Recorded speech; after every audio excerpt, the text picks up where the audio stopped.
Now, I want to offer a few strategies and a few tools. This is one that some of you may resonate more with, and it's a little bit more of a philosophical perspective.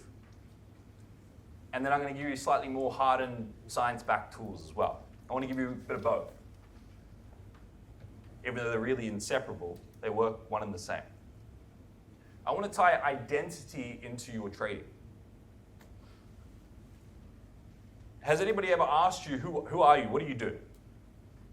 All right? How annoying is that question when you're a trader? You ask the question, who am I? I'm a trader.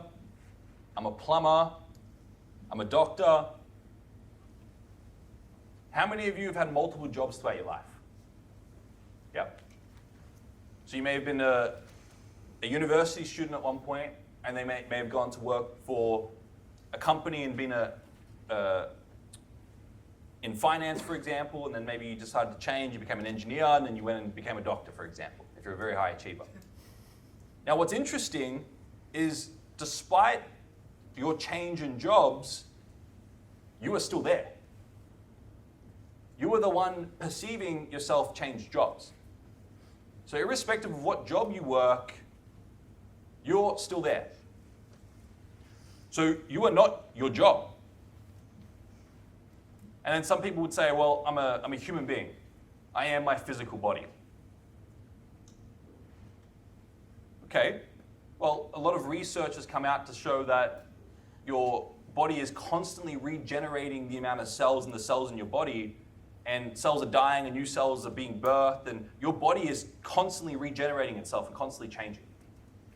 Yet you're still there. And a mechanic, are there any mechanics here? Okay, nice.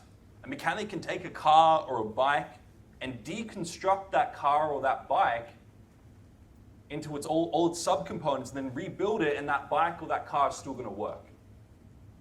But there is no surgeon on this planet that can deconstruct the human body, take off all the fingers and the limbs, and then put it all back together, and that human be operating. So there is something deeper than the physical body that's there. So you're not your physical body either. Research has also come out to show that individuals have anywhere to 60,000 to 90,000 thoughts a day. And each of those new thoughts correspond with a new feeling.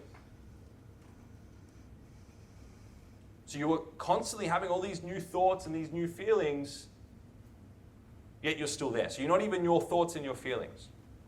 So who are you? You're the one who observes all those things. You're the one who observes you having new jobs, and observes you in your physical body, and observes you having those thoughts and those feelings. You are not those things. You're the removed observer of all those things. How many are understanding what I'm trying to, how many are picking up what I'm putting down kind of thing? Okay? 90% of the room. So let me put a little diagram together.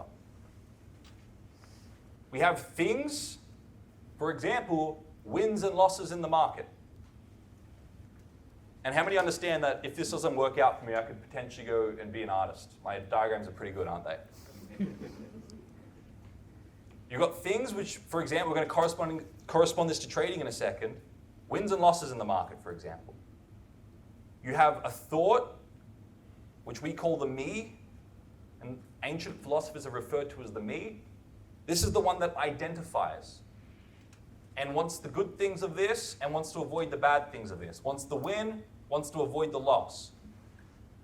The me is the one that identifies and wants those things. And then you have what is referred to as the thinker. The ancient philosophers referred to it as the I. This is the true you.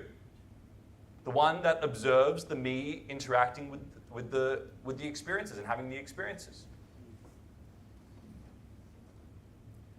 So when we translate this into trading, the me is the one that identifies, and it has a desired identity. How many of you have an inkling or a want to become a consistently profitable trader? And you say to yourself, I want to become a consistently profitable trader. Great. That's the me identifying with a desired outcome. And when a trade is a win, the desired outcome, the me, is supported and is happy. But when the trade is a loss, the desired outcome and the desired identity is challenged and the me is sad. Yet, despite all of this happening, there is still a higher observer. So the whole purpose of my work is to help you go from a very closed-minded perspective that identifies with wanting this and avoiding this and is run by the external market to take more of an observer perspective to just stick to your trading plan.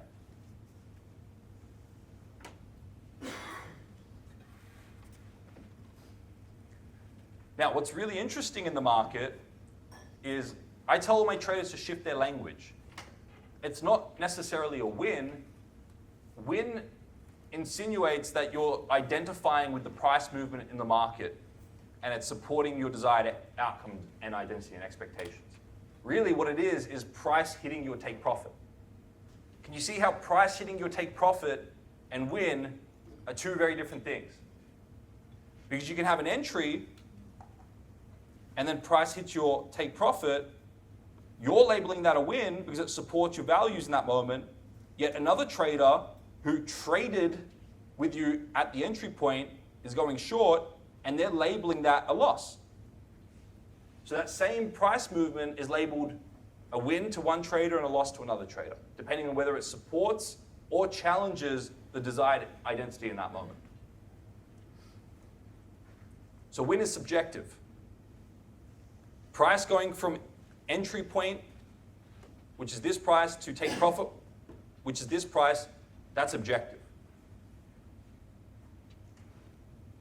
So I encourage all my traders to shift the language from I'm a winner, I won on this trade, to price hit my entry point and then I hit my take profit. One's a little bit more dispassionate. Because if you're getting really elated to your wins, guess what's going to happen when you inevitably lose? You're going to be pretty pissed off, aren't you?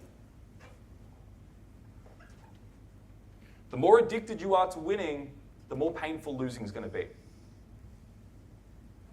It's a pair of opposites. Win is subjective.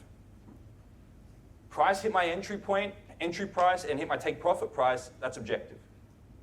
But that movement in the market can be labeled win, loss, or anything in between, depending on the observer. You're labeling it a win because it hit your entry and you take profit, but there are multiple other participants in the market that have different experiences based on that objective move. So it depends what perspective you take and where you're standing and what where you're observing from. So I'm trying to encourage people to be traders to be less attached to a certain outcome and identify with that and have a broader perspective and take more of an observer perspective. Because in that state, you're less reactive to the market and you're more poised and sticking to your trading plan. Because what happens? You take a few wins, you support your desired identity, you think about all your day ones that you're not going to talk to anymore, and your shitty job that you're going to quit, and the new car you're going to buy, and the new watch you're going to buy, and you create all these ideas, and you become very overconfident on a few wins.